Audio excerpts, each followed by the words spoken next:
Hello and welcome to the evening news. Tonight we'll be taking a look at whether or not the claims surrounding the Joker movie are true, that the film does not do enough to encourage gun rights for the mentally disabled. That's for later in the show.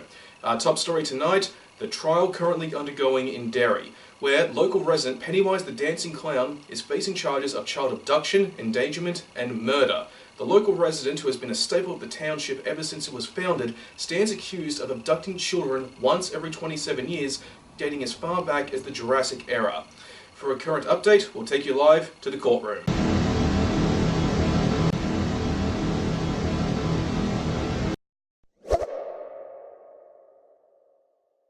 Two years ago, we finally got the all-new film adaptation of Stephen King's most beloved book, It, and it more than lived up to the legacy of the 1990 miniseries. And now we finally got the long-anticipated sequel, and yeah, it's not as good as the original. Is it bad? No. No. It is the furthest thing from bad. But in regards to the previous film, yeah, it is nowhere near as good. It's just a solid 7 out of 10. But when it really comes down to it with the sequel, that's the least you can ask for. Picking up 27 years after the events of the first film, the Losers Club have come back together to the town of Derry to finally act out the promise they made, that if Pennywise was not dead for good, they would come back and finish the job.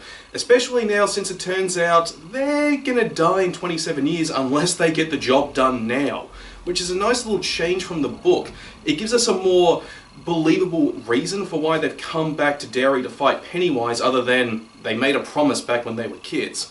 And the actors they got to play the kids now in their adult years, these guys were really nice. They gave solid performances and really sold the show. In particular, the actor who played, I believe it was Eddie, the guy who thought he was always sick, he was fantastic in Sinister 2, and he is just as good here, if not better.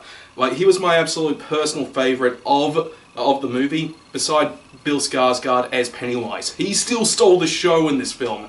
His Pennywise was just as memorable now as it was in part 1, even if the movie isn't as scary as the first film. I remember watching the first film in the cinema, and there were so many times where people were just screaming in terror. Me too. It was so great. It was incredible. Here, a lot of the scares just come off as weak.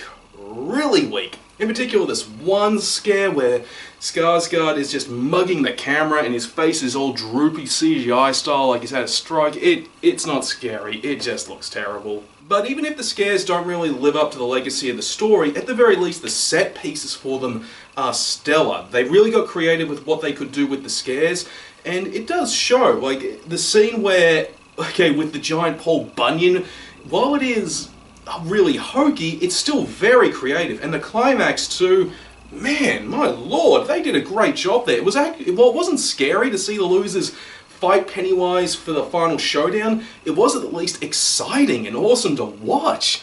It really was an absolute highlight of the film. But it does also bring up a particular aspect of the film that is problematic: the tone. It's all over the place. One minute the movie will be really dour, scary.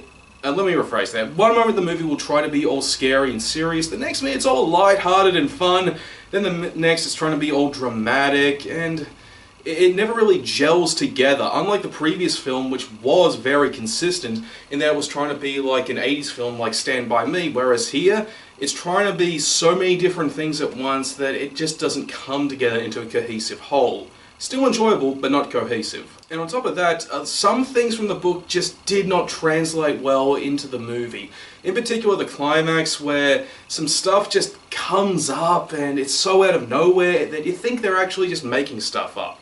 Whereas, if you're like me and you got some tertiary knowledge of the book, you kinda get what they're going on about, but if you haven't, then you're just a little lost as to why believing that a friggin' fence post can kill Pennywise almost kills him. It Chapter 2 may not have been the movie we were all hoping it would be, but it is still an enjoyable little horror romp. It may be all over the place, but it's still got some decent set pieces, some enjoyable scares for what they are, and Bill Skarsgård, he's still great as Pennywise.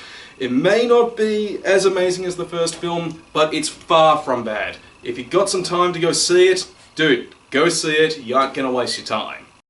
Hey, thanks for sitting through this video all the way through. That makes you an awesome person. And if you'd like to be a super awesome person, then by all means hit the subscribe button. And up next, I'm going to have my review of Shanghai Fortress out, and then later down the line, reviews of Doom Eternal and Joker. And for game reviews, I'm going to be taking a look at the all-new expansion for Destiny 2, Shadowkeep. I've got all that and more coming up, so like always, stick around.